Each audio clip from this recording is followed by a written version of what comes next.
Bonjour et bienvenue à tous, comme chaque lundi, dans un nouvel épisode des Esprits Positifs, le podcast qui explore les récits inspirants, les parcours lumineux des gens qui font la pensée positive et les esprits créatifs qui illuminent le monde. Le podcast qui va à la rencontre des personnes qu'on qualifie d'ordinaires, mais qui en réalité font des choses extraordinaires. Dans la douce lueur de l'aube, où les premières lueurs du jour caressent l'horizon, laissez-moi vous présenter une âme aussi lumineuse que l'aurore elle-même. Elle est bien plus qu'une simple sage femme, elle incarne la quintessence de la compassion et de la dévotion. Dans le ballet des vies qui entrent et qui naissent, elle se tient en première ligne, une sentinelle de la maternité, une protectrice des débuts fragiles. Sa voix est un murmure apaisant, ses mains sont des instruments de réconfort, guidant les âmes nouvelles dans ce monde avec une tendresse infinie. Héroïne discrète d'une histoire singulière, elle a gravi les échelons avec une grâce tranquille, devenant l'étoile brillante de sa promotion. Mais son cœur, avide de justice et de pureté, la conduit sur les chemins moins battus. Et prise de liberté, elle a choisi de s'élever contre la corruption, de défendre les plus vulnérables avec une ardeur sans faille. Au cœur des déserts arides, là où chaque souffle est un combat, elle est la gardienne des oasis de santé, responsable de maternité, coordonnatrice des structures de santé. Elle tisse des liens d'espoir et de guérison. Son engagement est un phare dans l'obscurité, éclairant le chemin vers un avenir meilleur. Mais son rêve transcende les frontières de l'humanité. Elle aspire à voir chaque enfant embrasser le savoir, chaque être chérir sa santé. Elle lutte inlassablement pour prévenir les maux qui affligent les âmes indigènes, tissant un filet de prévention pour protéger les générations futures. Dans le jardin de la vie, elle est une fleur rare, épanouie dans sa mission, nourrie par un amour infini pour l'humanité. Alors, levons nos cœurs en hommage à cette gardienne des commencements, cette architecte de l'espoir, cette sage femme des âmes et des rêves, Aïssata Gueye. Merci d'avoir répondu à notre invitation et bienvenue dans Esprit Positif. Merci beaucoup. D'abord, je vous dis bonjour. Je m'appelle Aïssata Gueye, comme il l'a si bien dit. Donc, je crois qu'il n'y a rien à ajouter sur ce qu'il vient de dire. Qu'est-ce qui vous a inspiré à devenir sage-femme? C'est une vocation. Toute petite, je jouais tout le temps à la sage-femme. Et ironie du sort, à la maison, on avait une pharmacie et il n'y avait que mon père et moi qui pouvaient l'ouvrir. Si on n'est pas là, personne ne peut l'ouvrir.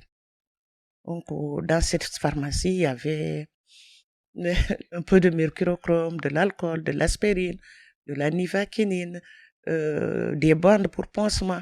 Donc, et pourtant, mon père n'était pas un infirmier. Bon, je ne sais pas ce qui l'a inspiré à le faire, mais moi, je me contentais à chaque fois que quelqu'un vient chercher un service quelconque, d'être près de lui. Bon, par la suite, c'est moi qui m'en occupais. Et dans cette mission qui vous est confiée, quels sont les défis que vous rencontrez? C'est soulager. Le défi que je me suis donné, c'est de soulager les personnes qui passent à travers mes mains, de les aider à surmonter la situation qu'ils vivent. Parce que quand une personne est souffrante, surtout une femme qui est en travail ou bien une femme qui attend un enfant, elle a toujours besoin d'être épaulée, d'être accompagnée. C'est vrai, la famille a sa part de cette situation, mais le personnel de santé, très souvent, s'il y a des problèmes de santé, il s'adresse au personnel de santé pour le suivi de la grossesse et le jour de l'accouchement, elle se présente pour qu'on l'aide à mettre son enfant au monde. Donc, ce sont des moments qui sont très, très lourds, des moments qui sont difficiles à vivre, que ça soit pour la femme, pour sa famille et pour le personnel de santé qu'il trouve sur place. Donc, c'est surtout aider les gens à surmonter leurs souffrances. C'est le défi que je me suis donné. Bon, par la suite, avec le temps, donc le défi, c'est de pouvoir offrir des soins de qualité. Parce que quand quelqu'un vient vous voir, vous le soignez. S'il n'est pas satisfait, il ne va pas revenir. Mais s'il est satisfait, non seulement il va revenir, mais il va faire, comme je le dis tout le temps avec mes cadettes, mes collègues, donc c'est des gens qui vont vous faire de la promotion. Vous avez besoin de tel, il faut aller. Vous avez besoin de tel, il faut aller. Donc, il y a des gens qui quittent des quartiers, qui traversent toute une ville pour venir vous voir. Pourquoi? Un tel m'en a parlé.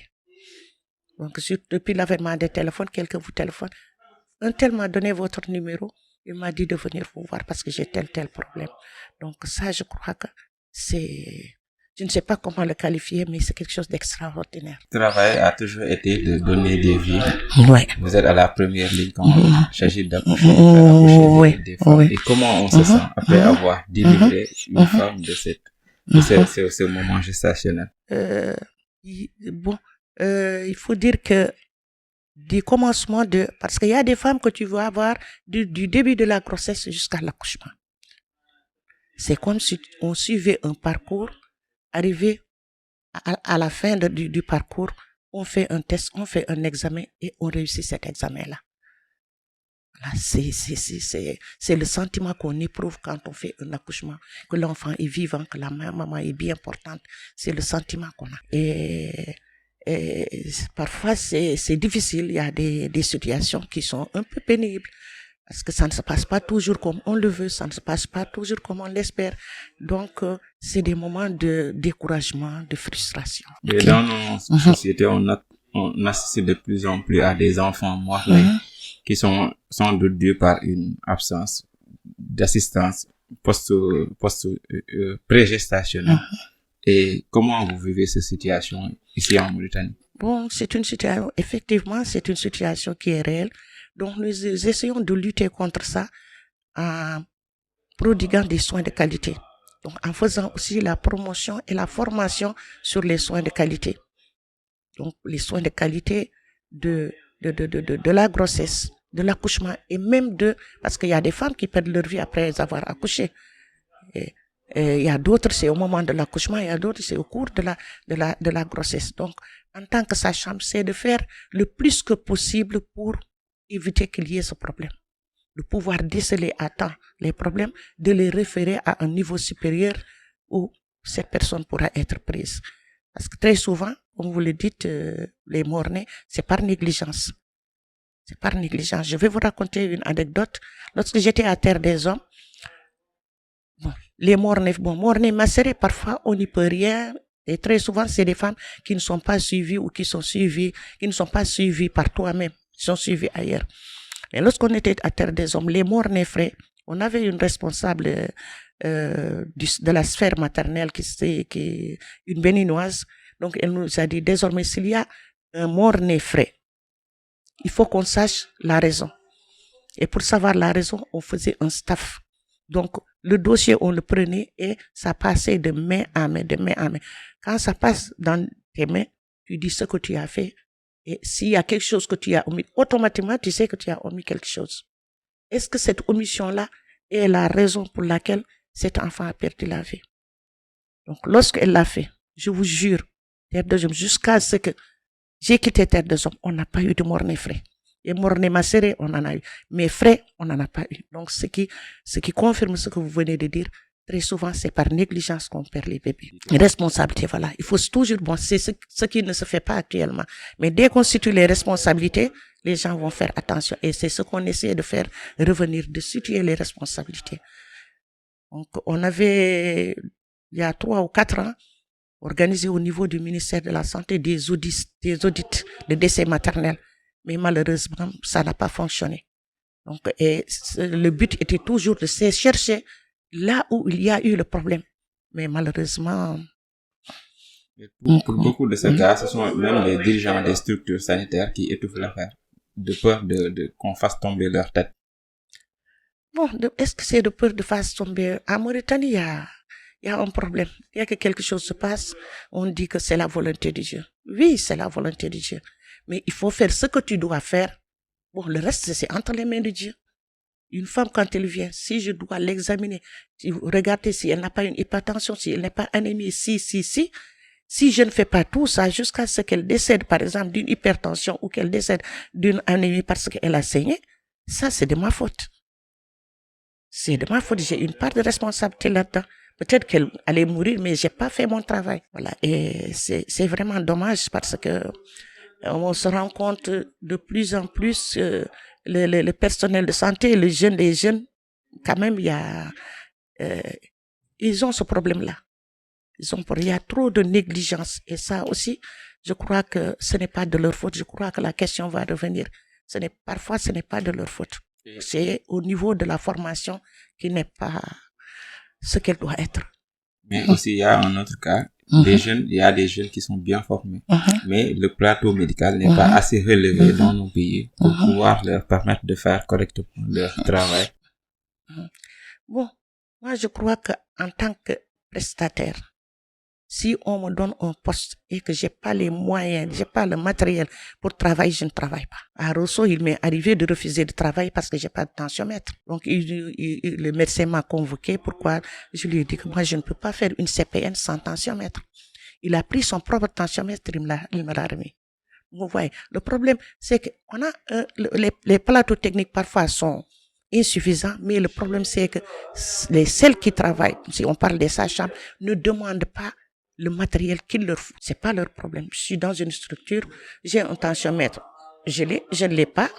J'écris carrément, j'ai pas de tensiomètre dans le carnet de la femme. Ce qui n'est pas à faire. J'ai pas de thermomètre, j'ai pas.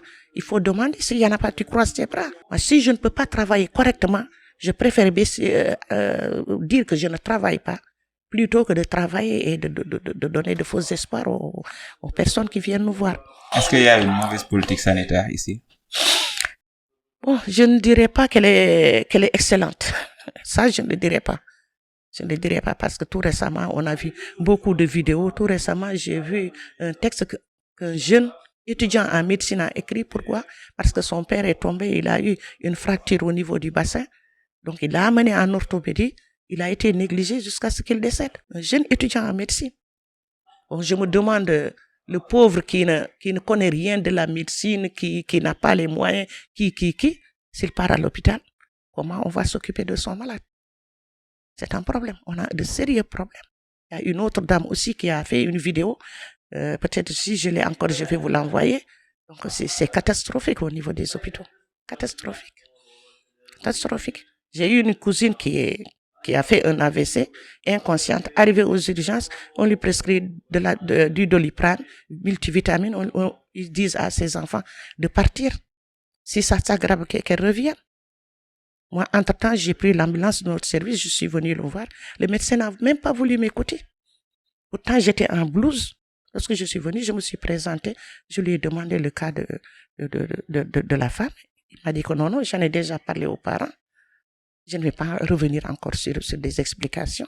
Alors, je me suis énervée, j'ai pris ma cousine, je suis partie dans un autre hôpital. Bon, heureusement, j'ai trouvé un médecin qui est tout le contraire de celui qu'on avait rencontré en premier lieu. Que ça dépend encore des individus. Ça dépend des individus. Il y en a qui sont conscients de leur travail et qui le font assez bien. Il y a d'autres, c'est le cadet de leurs soucis. Est-ce que les prestataires sanitaires sont désarmés pour faire le combat, la mission qui lui est confiée, à savoir de venir en aide aux patients? Parfois non. Parfois moi je dis que non. Ça dépend de la personne même.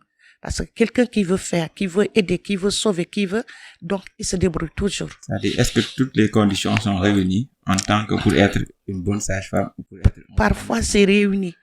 Parfois, c'est réuni. Parce que je vous ai dit que depuis que je suis en action, je crois que j'ai travaillé dans un seul centre de santé publique. Tout le reste, je l'ai fait dans des ONG. Le reste, je l'ai fait dans des ONG. Voilà. Les ONG, en général, tu as tout ton matériel. Mais tu vois parfois des collègues c'est pas leur problème. Pourquoi, dès le début de votre carrière, vous avez décidé de travailler exclusivement pour les ONG? Donc, la première des choses, c'est comme je vous l'ai dit, tu as le minimum nécessaire pour travailler. La deuxième raison c'est pour ne pas sombrer à la tentation, à la corruption.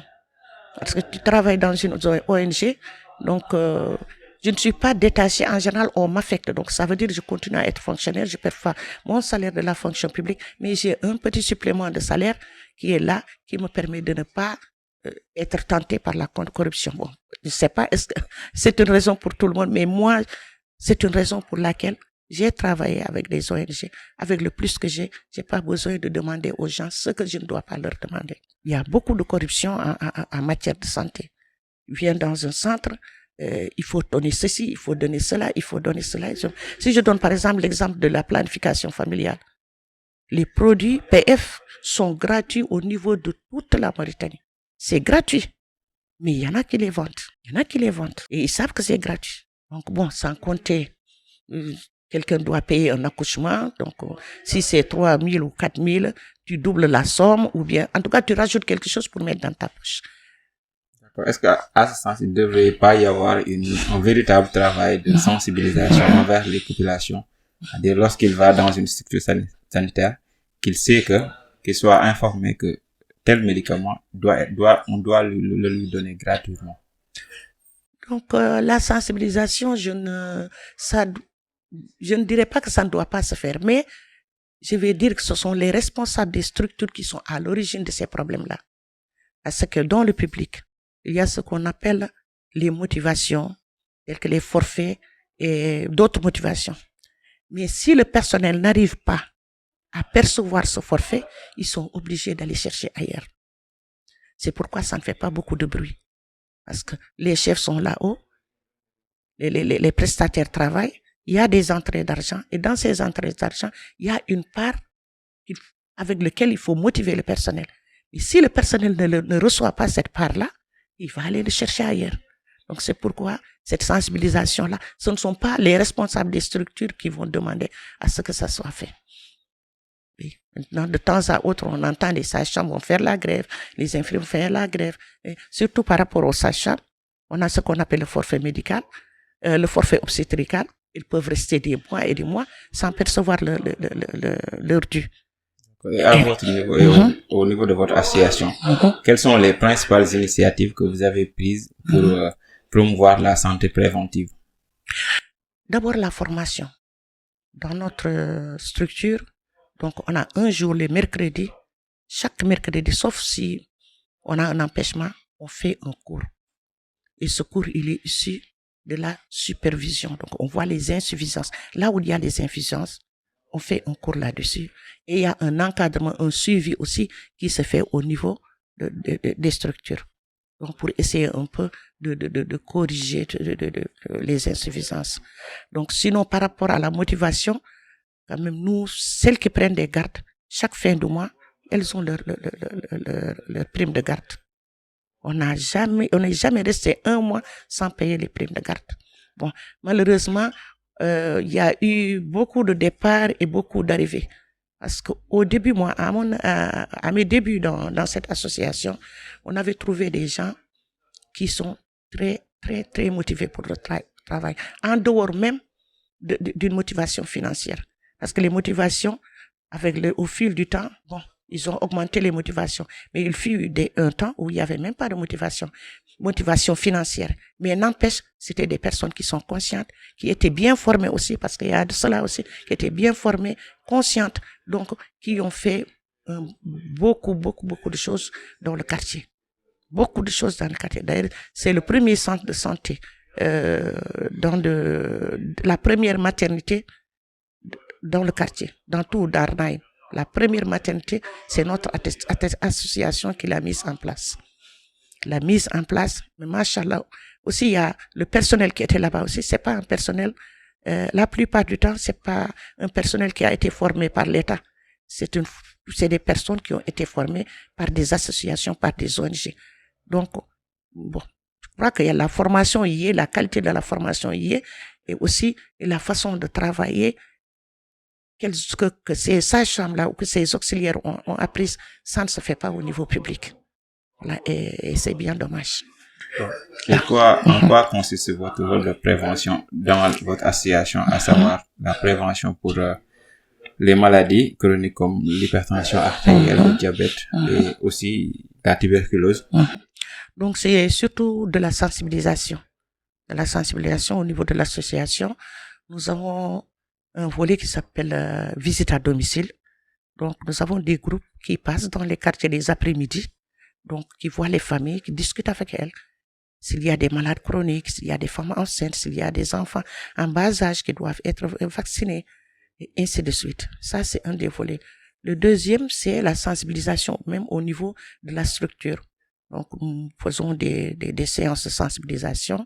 Donc, nous choisissons un thème. Parfois, c'est un thème d'actualité ou bien c'est des thèmes comme le suivi de la grossesse, comment la femme, elle doit respecter ses rendez-vous, qu'est-ce qu'elle doit faire au cours de la grossesse, ainsi de suite. Quels sont les changements que vous aimeriez apporter dans le système de santé pour améliorer la qualité des soins aux femmes et aux enfants? Donc, je vais le répéter encore, comme on dit que la répétition est pédagogique, c'est la formation. La formation de base. On sait que la formation de base y est pour beaucoup. Moi, je fais partie de la 7e promotion de sage-femme en Mauritanie. Et on avait une Française au nom de Madame Bosco qui nous a formés en obstétrique normale. Elle a formé 8 promotions. On est l'avant-dernière promotion. Mais sa formation est une formation vraiment adéquate. Parce qu'elle se donne corps et âme pour que ces sages-femmes réussissent. Parce qu'une fois, elle nous a dit que je vous ai formé, vous êtes en Mauritanie, mais je peux vous présenter, même si c'est en France, je peux vous présenter en tant que sage-femme parce que je sais ce que vous faites. Ça, je ne peux pas dire que ça ne se fait pas partout, mais il est rare de voir des pays qui le font. Ça, c'était en son temps. Bon, en plus, on a eu d'autres médecins qui vraiment nous ont donné une excellente formation. Bon, par la suite, il y a eu des Mauritaniennes qui ont été suivies, qui ont suivi son pas, mais le problème c'est au niveau de l'encadrement. Au niveau de l'encadrement pratique et technique, c'est là où le bas blesse. Parce qu'elles font la formation théorique. La théorie, tu écris, c'est des leçons, tu écris, bon, tu es obligé d'écrire, puis là. Mais le stage pratique, la plupart d'entre elles ne font pas de stage pratique. Moi, j'ai vécu un cas, une sage-femme qu'on m'a envoyée pour un stage pratique de 3 mois. Qu'est-ce qu'elle me dit les premiers jours? Je rentre chez moi, si tu as des accouchements, tu m'appelles pour un stagiaire. Alors que nous, avec Madame Bosco, si tu es de garde, tu n'oses même pas te coucher. Elle dit que le stagiaire, la sage-femme stagiaire, quand elle s'achevit, c'est sur une chaise, pas sur un lit. Donc c'est pour dire que tu n'as même pas le droit de dormir si tu es de garde. Alors que c'est tout le contraire qu'on voit actuellement. Certains ne vont même pas au stage et pourtant ils sortent avec leur diplôme. Quand on les infecte dans les structures de santé, la théorie est longue, mais la pratique elles ne l'ont pas. Une sage-femme parfois qui ne sait pas qu'une femme est en début de travail ou qui confond un début de travail avec un faux travail. Ça veut dire que c'est une sage-femme qui n'a pas pratiqué. Parce que les 3 mois qu'ils donnent pour pratiquer, si la sage-femme s'attelle à faire son stage comme il le faut, en sortant, elle sort avec un bagage. Mais ce que nous nous rendons compte aujourd'hui, c'est qu'elle ne sort avec rien. Rien. Quand elles viennent dans les structures, ce sont des auxiliaires qui sont sur le terrain depuis des années, qui dirigent les gardes. Et c'est vraiment dommage.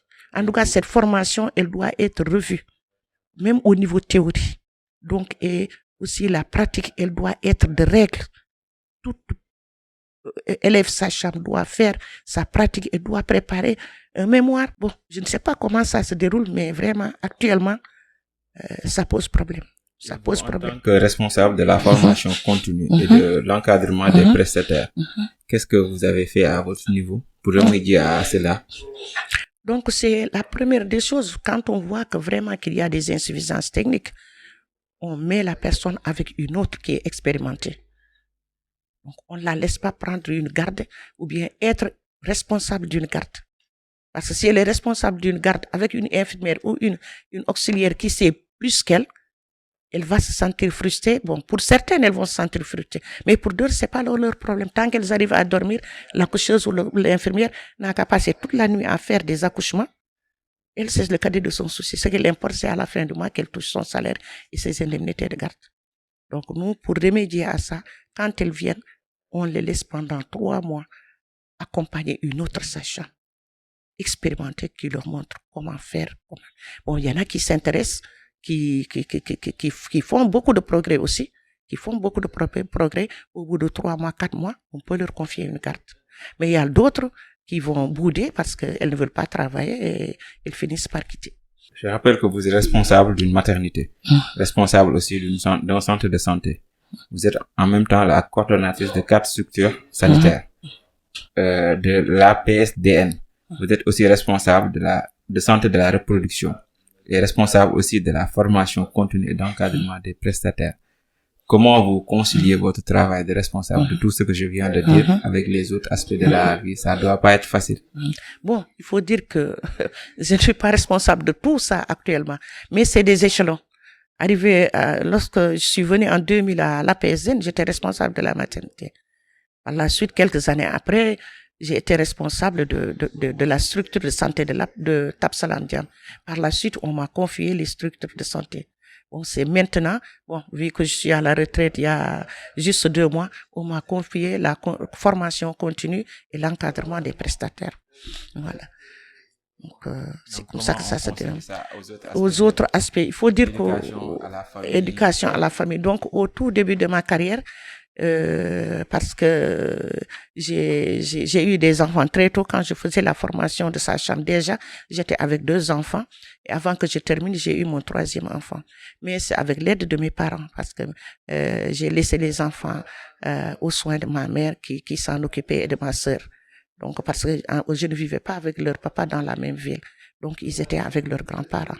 Donc par la suite, lorsqu'ils sont revenus, donc, on a essayé seulement de concilier. Aussi, ils comprennent pas. Parce que parfois, ce sont eux qui te rappellent, maman, demain tu es de garde. Maman, demain tu es ceci, maman, demain tu es cela. Donc, ça aussi, je peux dire que du côté des enfants aussi, ils ont fait des efforts parce que même à mon absence, ils essaient quand même d'essayer de combler un peu tout ce qui ne va pas dans la maison, donc et leur papa aussi, parce que parfois c'est difficile. Il y a des hommes qui refusent que leurs épouses travaillent. Moi, j'ai pas vécu ce cas. Quand même, franchement, j'ai été aidée par le père de mes enfants. Et parfois, même la cuisine, il faisait la cuisine. Si je suis de garde, on n'a pas bon, il fait la cuisine, il m'amène mon repas au service. Donc, c'est avec quand même l'aide de toute la famille qu'on arrive à s'en sortir. Donc, lorsqu'on m'a affecté à la PSDN, j'étais logée dans le centre. Là, le problème ne se posait plus parce que je pouvais faire des va-et-vient entre la maison et les bureaux. Donc, j'avais moins de problèmes en ce sens. Vous parlez tout à l'heure des enfants et on sait que vous militez contre la déscolarisation des filles. Pourquoi l'éducation des enfants de votre communauté vous tient à cœur? Donc, le problème, c'est que au XXIe siècle, ne pas instruire son enfant, c'est un crime. C'est un crime. On ne peut pas dire que toute personne instruite va trouver du travail au niveau de la fonction publique, ou bien il va être riche, ou bien mais c'est une personne qui va être éveillée. C'est une personne qui pourra demain chercher à savoir plus. Donc, surtout si c'est une personne qui arrive à continuer ses études jusqu'à faire des études universitaires, donc, qui va devenir quelqu'un.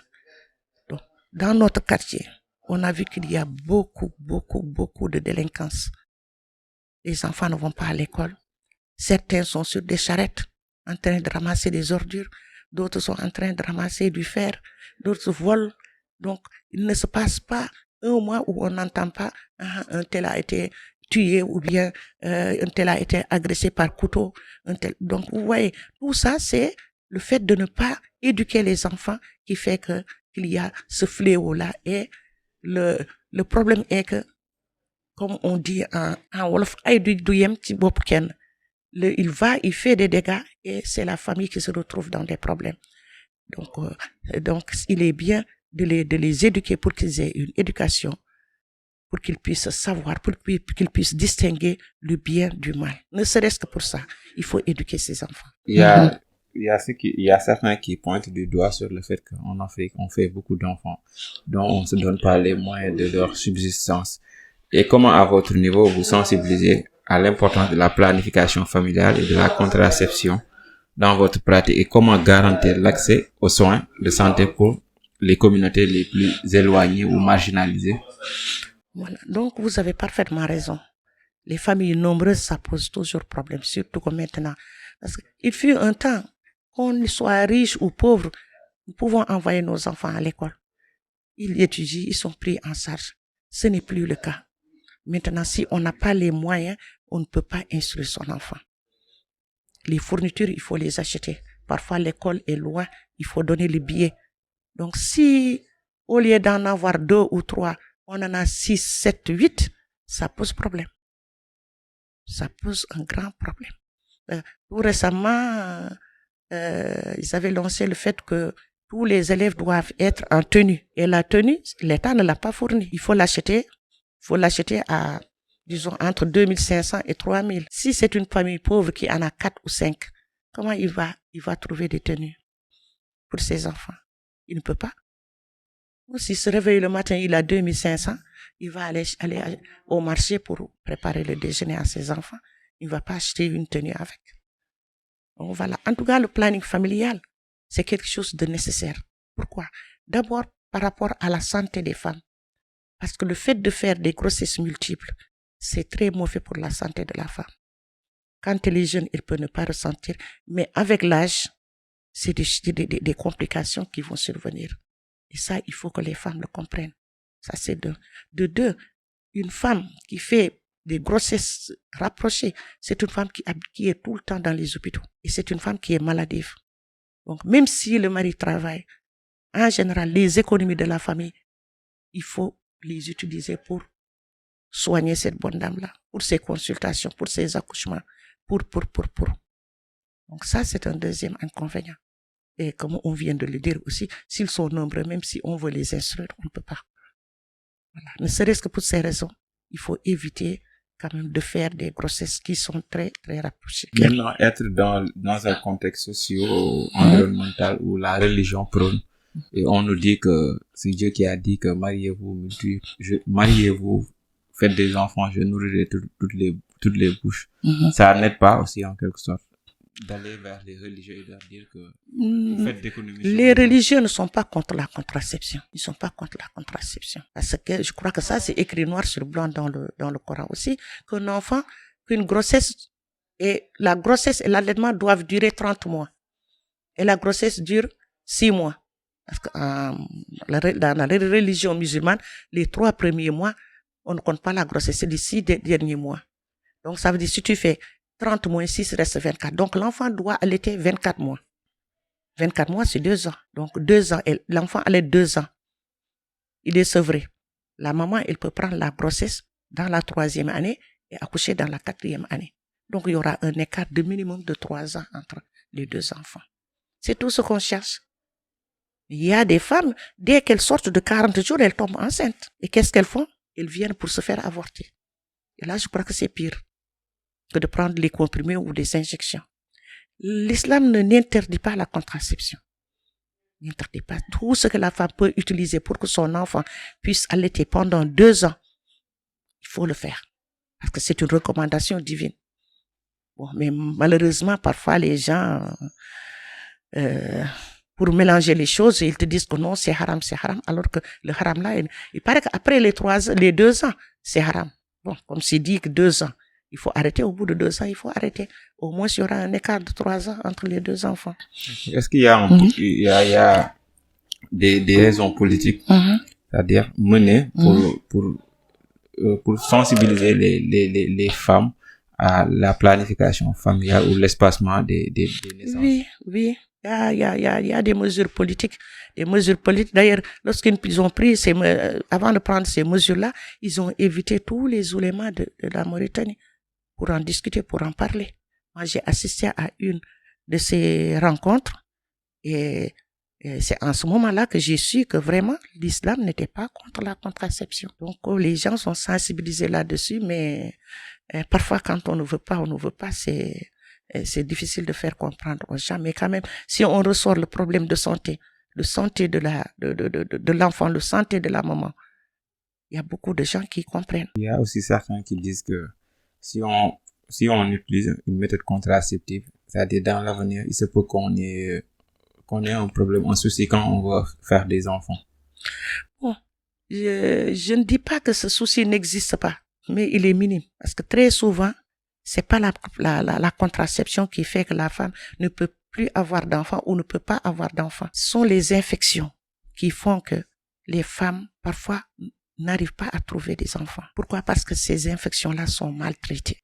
Et si la femme a déjà, ne serait-ce qu'elle a déjà pris une injection de PF, elle va remettre le tout sur cette injection, alors que c'est pas ça. Au fond, quand on examine la femme, on prend le temps de l'examiner, de l'interroger, on se rend compte qu'il s'agit d'une infection. Il suffit de traiter l'infection, de booster l'ovulation pour que cette femme-là puisse retrouver sa fertilité. Il y a aussi les BMR, les bactéries multirésistantes, dues souvent à l'automédication. C'est-à-dire, on a chopé une infection quelque part, il y avait un tel antibiotique qui les avait guéris, et la prochaine fois, automatiquement, on s'auto-prescrit cet antibiotique. Alors que dans les faits, ça va créer une résistance. Effectivement. Donc, j'ai parlé des infections, des IST. Très souvent, qu'est-ce qui se fait? C'est la femme qui vient, qui cherche un enfant, donc on traite, ou bien elle vient même avec son infection, elle sait qu'elle a une infection, on traite la femme, on laisse le mari. Donc, elle prend un bon traitement, si on lui prescrit un bon traitement, elle le prend, il peut guérir, mais dans 3-4 mois, elle va choper encore le microbe. Et c'est ce qui va causer la résistance chez elle. Donc, malheureusement, les traitements ne sont pas menés comme ils doivent être menés, parce que dans les IST, il faut toujours traiter tous les partenaires. Si on ne les traite pas tous, ça veut dire que ce microbe-là va revenir et quand il revient, il sera plus résistant. Voilà. Et comme vous l'avez dit, très souvent aussi, c'est déjà, j'ai pris tel médicament, bon, je suis guéri, je vais à la pharmacie, je vais m'en procurer. Bon, il y a certaines pharmacies, même si tu n'amènes pas d'ordonnance, je veux tel produit, ils te le donnent. Parce que c'est des commerçants, c'est pas du tout des gens de la santé qui se soucient du devenir de ce produit-là. Non. Elle est venue solliciter quelque chose, je vais le lui vendre. Et c'est bien dommage. Si aujourd'hui vous étiez le ministre de la Santé de la République islamique de Mauritanie, quelles sont les premières actions que vous mèneriez? La première chose que je vais faire, je vais redéployer le personnel de santé. Parce qu'à l'intérieur du pays, il y a des structures où il n'y a pas de sage-femme. Toute une Moukata, toute une région où tu ne trouves qu'une seule sage-femme, maximum 2. Alors qu'ici, à Nouakchott, les sages-femmes foisonnent. Il y a des structures où il y a 70 sages-femmes, des structures où il y a 30 sages-femmes.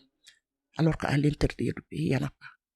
Donc, si j'étais ministre aujourd'hui, la première des choses que j'aurais faites, c'est de redéployer le personnel de santé. Bon, et en second lieu, c'est la formation, l'entrée au niveau des écoles de santé. Avant, c'était fait sur concours, donc on prenait les meilleurs. Maintenant, ce n'est plus le cas. Ils disent que c'est sur diplôme. Et sur ces diplômes-là, il y a combien de faux diplômes? Par exemple, pour faire la santé, on dit qu'il faut avoir le bac C ou D avec une moyenne de 12. Mais que ça soit fait comme il le faut. Mais le problème, c'est que si moi j'ai un faux bac avec une moyenne de 13, on me prend, alors que je n'ai même pas le niveau de la terminale. Vous voyez les conséquences? Voilà, c'est ce qui se passe en Mauritanie. Et quel conseil aimeriez-vous donner aux jeunes professionnels qui souhaitent suivre votre carrière? Ce que je leur conseille, la première des choses, c'est d'avoir de l'empathie envers les personnes qui viennent te voir. Personne qui vient te voir parce qu'elle a un problème, elle a un souci. Et c'est le maximum possible de l'aider. Si tu ne peux pas, tu peux contacter tes collègues, tu peux contacter toute personne qui pourrait lui donner satisfaction. Ça, c'est 2. De 2, c'est d'aimer le métier, de l'exercer aussi, parce que la compétence et l'expérience s'acquièrent par la pratique. Alors, lorsque je suis sortie de l'école, le directeur de l'école voulait que je reste pour enseigner. Je lui ai dit non, je ne peux pas, je sais que j'ai de la théorie et dans nos temps, la pratique quand même, on a bien pratiqué. Mais si je reste ici, qu'est-ce que je vais enseigner à mes élèves? Je n'ai aucune expérience. Je préfère aller et plus tard, quand j'aurai de l'expérience, je vais revenir pour enseigner. Bon, malheureusement, j'ai pas eu cette occasion. Je me suis présentée à 2 reprises à un concours. Le premier, c'était pour les professeurs adjoints. Le second, c'était pour les techniciens supérieurs en gynéco. Mais en Mauritanie, pour réussir un concours, il faut avoir le bras long. Si tu n'es pas fils d'un colonel ou d'un général ou d'un ministre ou parent proche ou ami, tu ne peux pas admettre au concours. Bien que la directrice était une proche, j'ai pas été la voir. J'ai dit que voilà, je vais faire le concours. Je ne veux pas avoir sur ma conscience que quelqu'un m'a aidé à réussir. Mais c'est comme ça que ça se passe en Mauritanie. Pas la compétence qui prime. C'est pas la compétence du tout. Pas du tout. C'est le bras long. Et ça va se déterminer uniquement, sûrement sur la prise en charge Et c'est ce qui se passe actuellement. Et comme je dis, nous on a reçu il y a pas longtemps une infirmière qui ne savait même pas écrire. Même lire, elle peut même pas suivre. Qu'est-ce que ça veut dire? Et pourtant, elle est passée par l'école. Et ce qui est bizarre à l'école, personne ne redouble, personne n'est renvoyé. Et c'est pas possible. C'est pas possible dans une école qu'on ait personne qui redouble. Quand on rentre dans cette école-là, c'est sûr qu'on peut sortir avec un diplôme. Vraiment, c'est vraiment à déplorer. Quand même. En tout cas, le système de santé en Mauritanie, il souffre énormément aussi. Énormément. Et tout le monde s'en plaint. Tout le monde en est conscient, tout le monde s'en plaint, mais personne ne fait quoi que ce soit. Il n'y a que les ONG qui se lèvent pour faire. Le public, quand il y a des fonds, quand il y a des financements, donc les gens peuvent se lever pour faire des campagnes, des trucs. Mais dès que l'argent s'arrête, on arrête tout. Et même quand on le fait, on ne le fait pas avec du sérieux. Et c'est vraiment dommage. Est-ce que vous pouvez partager avec nous un moment qui vous a particulièrement marqué dans votre carrière? Donc, un moment qui m'a particulièrement... Lorsque je suis affectée à la PSDN, j'ai reçu une jeune femme. Je l'ai reçue pour un désir de grossesse. Elle était passée par des médecins, par des techniciens supérieurs. Donc, elle vient. D'abord, lorsqu'elle est venue, elle m'en a parlé. Je lui ai dit, est-ce qu'elle est suivie? Elle me dit oui. Je lui ai demandé de me rapporter son dossier. Il m'a amené le dossier, donc j'ai vu qu'il est passé par les mains d'une technicienne supérieure, par les mains d'un gynécologue. Je lui ai dit, toi, qu'est-ce que tu viens chercher ici? Tu vois un médecin, tu vois un technicien supérieur. Et tu te rabaisses à venir me voir, moi, une simple sage-femme. Elle m'a dit, je ne sais pas, peut-être c'est toi qui as la chance de m'offrir un enfant. J'ai dit, offrir, c'est Dieu qui offre. Elle m'a dit, d'accord, c'est Dieu qui offre, mais peut-être que ça va passer par tes mains. Bon, lorsqu'elle m'a dit ça, je lui ai dit, pourquoi ne pas tenter? Donc, j'ai fait. Donc, il s'est trouvé que toutes les investigations qu'ils ont faites, ils l'ont fait sur la femme, ils n'ont pas regardé du côté du mari. Alors, je lui ai demandé, est-ce que ton mari a eu à faire des examens, Il me dit, non, moi, jamais n'a été sollicité pour faire. Je lui ai dit, d'accord, là, maintenant, on va commencer par ton mari. Il va me faire un spermogramme. Après, on verra. Lorsqu'il a fait le spermogramme, on s'est rendu compte qu'il avait un problème. Donc, je lui ai donné un traitement, je lui ai donné des conseils. Et, machallah, elle est à son 4e enfant. Et sa première fille porte mon nom. Donc, vous voyez. Donc, c'est un moment que je n'arrive pas à oublier parce que j'aurais bien pu lui faire dire non, il faut aller voir un autre gynécologue. J'ai tenté et j'ai eu cette chance-là. Et c'est gratifiant. Il y a beaucoup de personnes qui portent votre nom aujourd'hui. Oui. Ça vous fait.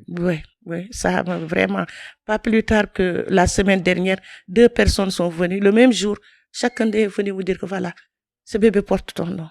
Vraiment, je ne sais même pas comment m'exprimer sur cette reconnaissance, mon quartier. Vraiment, les gens sont reconnaissants, qu'ils soient morts, blancs, noirs, alpulaar, olof ou soninké ou tout, ils sont reconnaissants.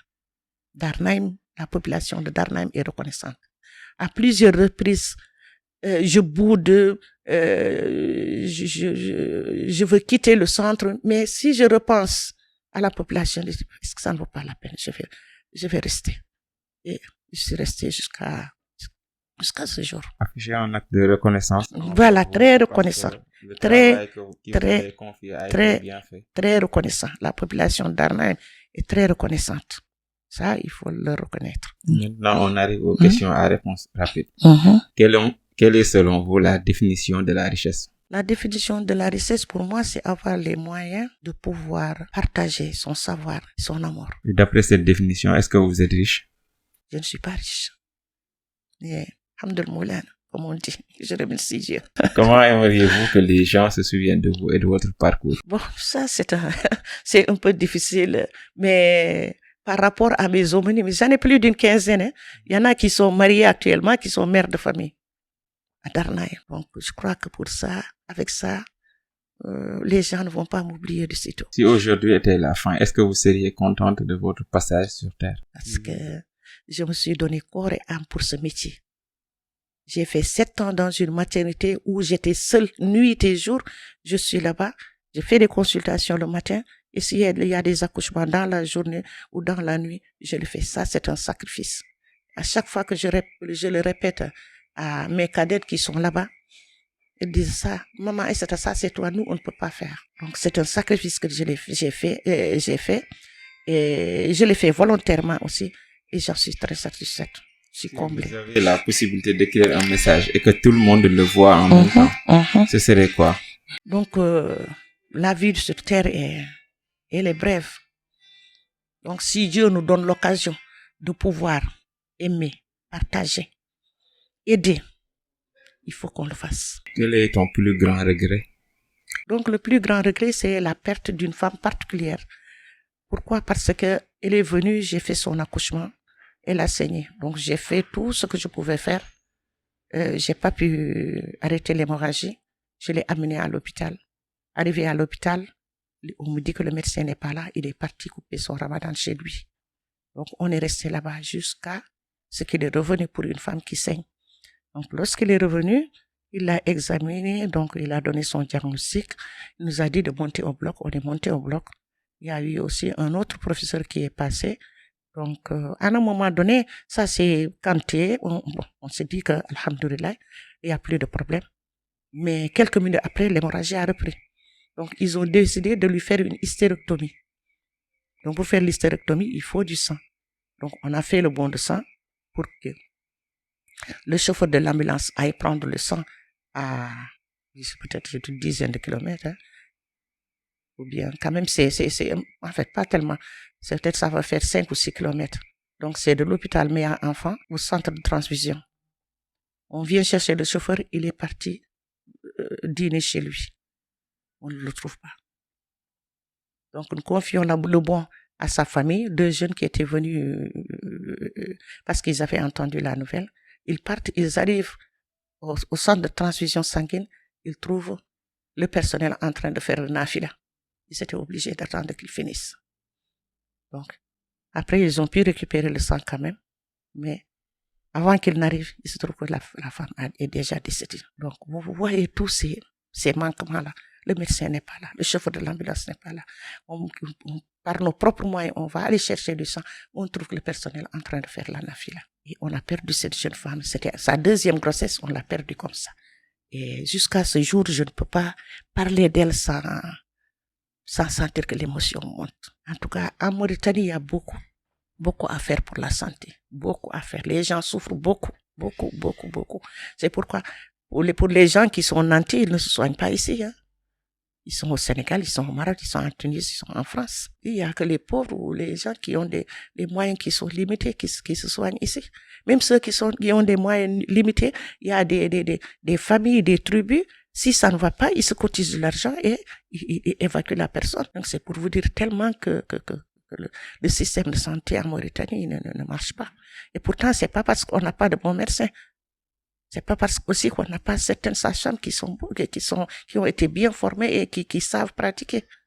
Non, c'est la négligence, c'est l'insouciance. Et c'est vraiment dommage. C'est ce que vous détestez le plus chez les Mauritaniens? La corruption. Un livre qui vous a marqué? La Tricheuse de Guy Descartes. Je crois que c'est le premier roman que j'ai eu à lire complètement parce que petite, je n'aimais pas tellement lire les livres. Je commence parfois le premier paragraphe, le milieu et le dernier paragraphe. C'est comme ça que je les lisais. Mais le roman que j'ai lu entièrement, c'est La Tricheuse de Guy Descartes. Une personne que vous aimeriez qu'on invite? On invite. Dans Esprit Positif. Esprit Positif. Donc, il y a lui, Amadou Mokhtar. Un message d'espoir à ces jeunesses qui vous écoutent. Qu'avez-vous envie de leur dire? Bon, j'ai envie de leur dire de ne pas sombrer, j'allais dire que de ne pas être tenté par le gain facile, de faire en sorte d'avoir une éducation, d'étudier, de rechercher, de partager aussi ce qu'ils savent, ce qu'ils connaissent, leurs connaissances, et d'essayer toujours d'aller plus loin pour qu'on ait un changement positif dans ce pays. Malheureusement, c'est déjà la fin. Alhamdoulilah. Consistant et riche en enseignements. Merci beaucoup. Merci d'avoir répondu à notre invitation, de nous avoir partagé votre sagesse, la lumière qui dégage en vous et tout le savoir dont moi et tous ceux qui vont écouter ce podcast vont bénéficier. Je pense que c'est ça le long de leur vie. Quel est le mot de la fin? Bon, je vous remercie infiniment parce que vous êtes en train de mener un combat qui est noble. Allez vers les gens, demandez, cherchez tout ce qui ne va pas. Parce qu'on ne peut pas changer si on ne sait pas, si on ne connaît pas les problèmes qu'il y a. Il faut connaître les problèmes pour essayer de les changer. Connaître les insuffisances pour essayer de les combler. Mais tant qu'on ne les connaît pas, on va à l'aveuglette et parfois on prend des décisions qui ne vont pas aller très loin. Ils vont pas aller, parce que quand on prend une telle décision, il faut qu'elle puisse évoluer. Il faut qu'elle puisse progresser. Mais si on ne prend pas le réel problème, on ne peut pas savoir où est-ce qu'on va. Parce qu'il faut un départ pour avoir un but. Mais s'il n'y a pas de départ, il n'y a pas une arrivée. Bon, voilà. Travailler à l'aveuglette, c'est pas quelque chose qui pourrait avancer nos populations, surtout ici en Afrique. Et malheureusement, je pense que la Mauritanie n'est pas la seule dans ce cas. Et il y a d'autres pays aussi qui ont ces problèmes-là. Bien que c'est moins, comment dirais-je, dans d'autres pays quand même, les gens essaient le plus que possible de remédier à ces problèmes. Oui, parce que de temps en temps, tu entends dans d'autres pays qu'il y a eu négligence jusqu'à une mort de femme, qu'il y a eu négligence jusqu'à ce qu'un bébé est décédé, qu'il y a eu négligence jusqu'à ce que etc. Quand même, la santé en Afrique, il y a beaucoup à faire. Beaucoup à faire. Okay. En cette note harmonieuse qui vient clore notre échange, je tiens à exprimer une profonde gratitude envers Aïssata Sow Gueye. Votre présence ici a été comme une brise bienveillante qui a balayé nos cœurs, nous rappelant la beauté de la dévotion et de la compassion. Merci d'avoir partagé votre histoire, vos idéaux et votre lumière avec nous aujourd'hui. À nos auditeurs, je vous adresse mes plus sincères remerciements pour votre fidélité et votre enthousiasme sans faille. Votre présence à nos côtés a été la plus belle des récompenses et nous sommes honorés de partager ce moment de découverte et d'inspiration avec vous. Un immense merci également à l'équipe technique dont le dévouement et le professionnalisme ont rendu cette émission possible. Vos efforts dans l'ombre sont la toile de fond sur laquelle se déploie cette conversation et nous sommes infiniment reconnaissants. Je parle bien sûr de cher chef d'équipe, Am le coordinateur pour cette exécution, Lai le réalisateur et Kadira Moufti pour la partie informatique. Et maintenant, je vous invite à nous retrouver la semaine prochaine pour une nouvelle aventure avec une nouvelle rencontre pleine de sagesse et de passion. Car comme le dit Maya Angelou, peu importe ce qui vous arrive, nous avons toujours le choix, la force de continuer ou la force de partir. Choisissez la vôtre. Alors, choisissons ensemble de nous retrouver, de grandir et de nous élever vers de nouveaux horizons. À lundi, Inch'Allah, avec tout mon amour et ma gratitude infinie. Peace and one love.